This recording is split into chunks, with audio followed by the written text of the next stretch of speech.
Почему вы забыли о этих народных средствах? Действительно, они очень эффективны при острых инфекциях верхних дыхательных путей, ОРВИ и ОРЗ.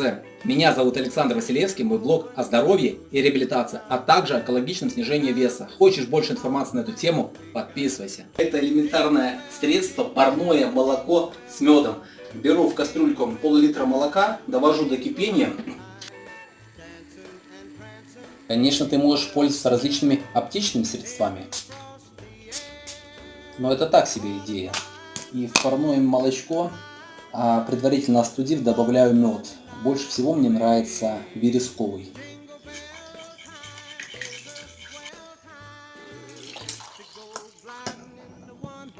Будьте здоровы, друзья!